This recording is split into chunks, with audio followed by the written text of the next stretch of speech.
Hey guys, what's up? It's ABlazeMonkey. I'm back for another video. In today's video, we are going to be kicking the year off with a short, nice, interesting, one-shot what if. Nothing too big, just a nice Dragon Ball Super what if. Now this what if is about none other than Gohan, and it looks at the idea of what may have happened had he, instead of achieving the ultimate form, he had achieved a different form, a form more aligned with the Saiyans. What would have happened had he achieved Super Saiyan Rage? Now, before we do get into this what if, be sure to leave a like on the video.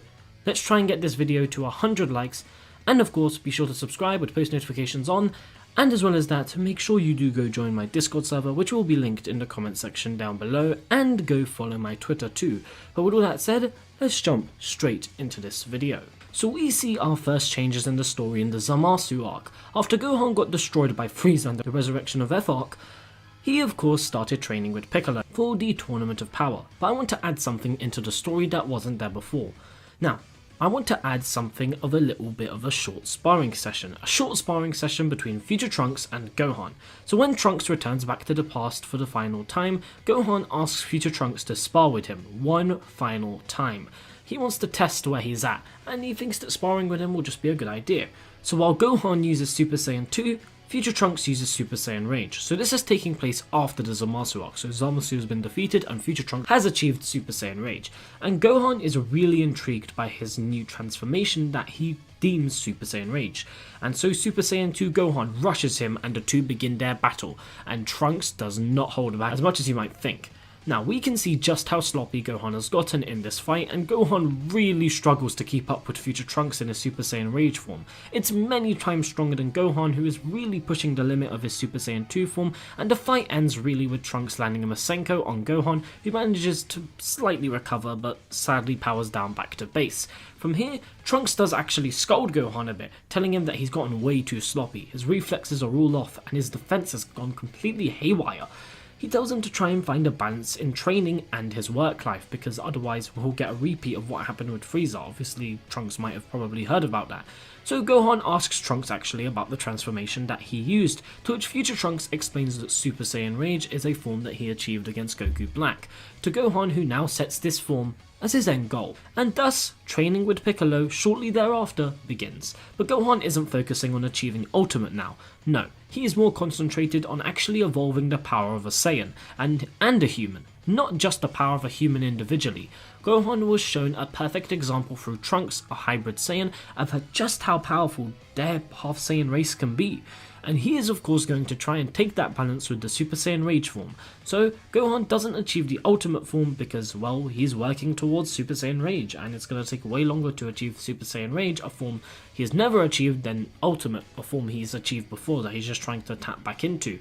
So eventually, of course, the Tournament of Power does roll around, and things up to this point in the story go relatively the same, and even in the Tournament of Power, you know, things are going to go the same. The Tournament of Power team is going to be basically the same. The point at which really things begin to diverge and begin to change is going to be the big fight for Gohan in the Tournament of Power. It's of course the Dispo fight with Frieza. So I did plan on maybe having Gohan face Kefla in this what if, but honestly looking back at the manga where Gohan does face Kefla, it kind of feels really forced. You know, it's a good, 2-3 panels, but it kind of just happens, like Kefla just fights Gohan and then it kind of just ends.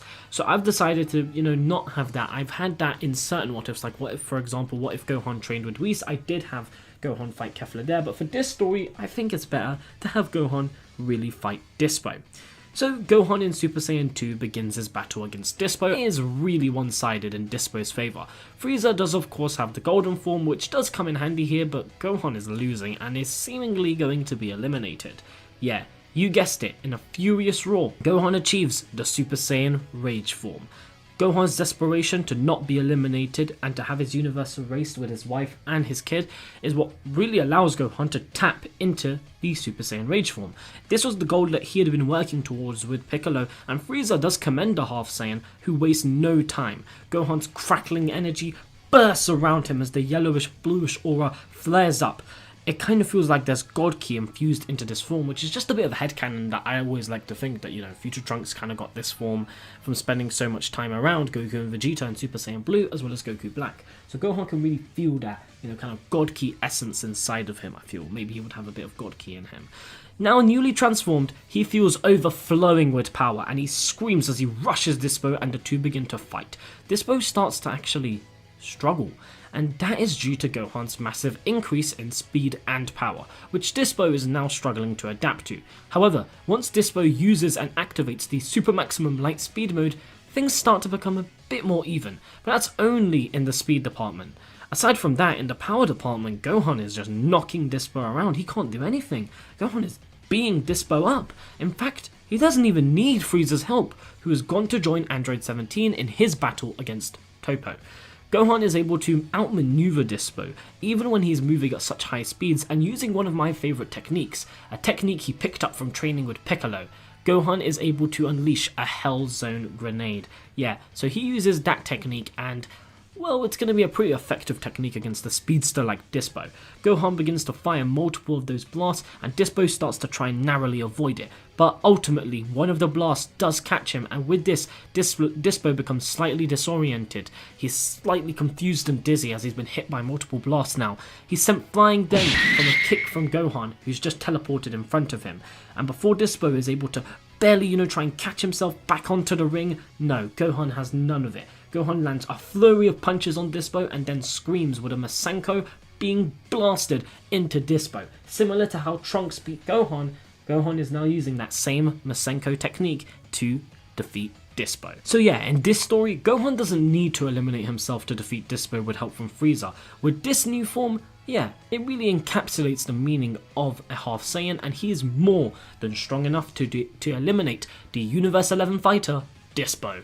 All on his own. Gohan feels amazing. This was the power he'd been working toward, and he felt like it finally took both aspects of being a human and of course him being a Saiyan. Gohan is a Saiyan, not just a human. So now, feeling supercharged, Gohan blasts his ki, rushing to where Frieza and 17 are, only to find Frieza getting bodied by a newly transformed God of Destruction, Toppo. A Hakaishin Toppo. Gohan can feel the power of destruction radiating off of him, but this doesn't scare him. In fact, Gohan welcomes the challenge. Gohan isn't really like Goku though. He has more of a serious attitude, so he's not like excited to fight Toppo, but he's not going to back down. So with that, Gohan powers up. He's not scared, and he flies in fighting Toppo, who is much stronger than Gohan previously anticipated. But Gohan powers up, and he's putting up a pretty good fight fighting him.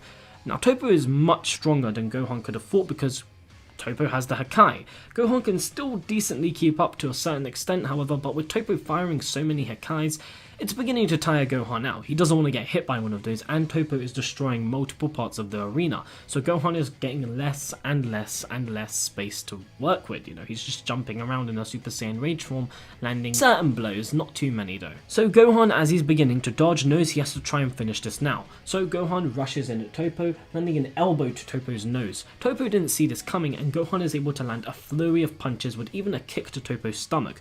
Toppo is able to narrowly recover, and he's then able to land a booming punch straight to Gohan's skull, which sends him crashing into a rock. Gohan gets up and now clasps his hands. He knows he's going to finish this now. He begins to scream as he begins to charge up a full power Kamehameha. He charges it up to its maximum power, yelling out a primal roar. The full power blast of the Kamehameha is released from Gohan as he embraces the entire power of the Saiyans, with Gohan's rage-filled form blasting out the Kamehameha. Gohan firing this directly point blank at Toppo. He fires a Hakai just as Vegeta arrives to battle him himself, and Gohan is busy now being pushed by Toppo's Hakai, and sadly the strength of Toppo's Hakai is a blast that can't compare to Gohan's Kamehameha. So Gohan tries to push the Hakai back with the Kamehameha, but it's slowly deteriorating through the Kamehameha. Gohan is sadly being pushed, and he realizes that all those parts of the arena that Toppo had destroyed are now coming back to haunt him. He's barely holding on. He can feel the Super Saiyan Rage power weakening. He's been in that form for a while now. Gohan tries his very hardest to keep the form active, but it's no use. With one final blast of Gohan's Kamehameha, the Hakai fully engulfs him with the Kamehameha, sort of exploding in a mini explosion, with Gohan's ki erupting. Gohan is not eliminated by the Hakai, but he is left exhausted, having blasted the full blast away, causing not much of the more of the arena to be eliminated, as Gohan watches Vegeta fighting Toppo. With that, Gohan has used up all his power. He was forced to, basically release all his power in order to extinguish the blast while he was inside it. It engulfed him, and he can no longer keep up the transformation. And so he fades back into Super Saiyan and then back into his base form. And then he sits down at the edge of the ring, thinking of his daughter, Pan. In a way, he had succeeded. He could see that Toppo was now much more weakened than in the original, and so Vegeta would be able to defeat him much more easier, not having to explode himself. And Gohan felt as though he had done a good job for this tournament. He felt he had fulfilled his duty, and he had now balanced being a warrior with being a family man. And with that, Gohan falls off the edge, kind of similar to Master Roshi being eliminated. The last remaining bit of rubble falling off with him, being eliminated, and thus the Tournament of Power continues like usual, with a few minor differences, with Vegeta being a bit more active this time. Goku eventually achieves Mastered Ultra Instinct and eventually wins the whole thing with Frieza, reviving all the universes, so we continue on with our story. Now of course Gohan doesn't appear in the Broly movie, but he does appear in the Moro arc, specifically against 7-3. So I guess we'll cover that. Specifically I want to cover their second fight though, the fight which leads Gohan to fighting Moro. So this fight probably would go quite similar to the manga, with Super Saiyan Rage not changing that much, although it would be a cool form to see instead of Ultimate. Gohan would be much more creative with his techniques, I feel, and generally I feel as though Super Saiyan Rage would benefit Gohan in this fight. Even in the later Moro fight alongside Piccolo, Gohan would be able to put up a much better fight. I also think that Piccolo would be slightly stronger this time, because I feel as though Super Saiyan Rage being a Super Saiyan form allows Gohan to be more diverse than the Ultimate form, which is really a human-based form. Even though it's a form that can be given to anyone, Gohan says that he is pursuing the power of the human, which is cool in the anime, but that's not what we're trying to go for here. So I feel that that not really much changes in the grand scheme of things of the story and in these fights. It was mainly the Tournament of Power where we were going to see the impact that Trunks would have on Gohan, and so fight ends, and so our story continues on and ends as normally. So as you can see, Gohan achieving a new form didn't change too much, and I remember when I was watching Dragon Ball Super Weekly, the Zamasu arc, I remember thinking that it would be so cool if Gohan achieved this form, and I was happy to bring this story to a reality. But I would like to see in the next coming few arcs what might happen if Gohan is given a new form. With Vegeta getting Ultra Ego, it might be Gohan's turn next to receive a new form, with even us getting hints of it in the anime. So yeah, this was just a nice fun little what if to explore that. So in any case, I personally did enjoy making this, so I hope you really did enjoy watching this too. I just want to get back into the swing of things of making YouTube videos and getting back into really making what ifs. So I'm going to try and upload shorter what ifs between 15 minutes long, because those are way more manageable than trying to pump out those 30-minute videos. They're just too long. So probably most of my what ifs are going to be between 15 and 18 minutes. Unless I'm covering a huge arc, then I'll set specific time aside for a 30-minute video, because it has not been manageable as I previously thought. So like I said before, if you did enjoy, please be sure to leave a like and subscribe with post notifications on. Let's try and get to around 100 likes for this video. Also be sure to join my Discord server. It will be linked down below in the pinned comment. Also be sure to follow me on Twitter, because I am actually quite active on Twitter. But with all that said, I hope you all did enjoy this video. I will see you all in my next video. Laters!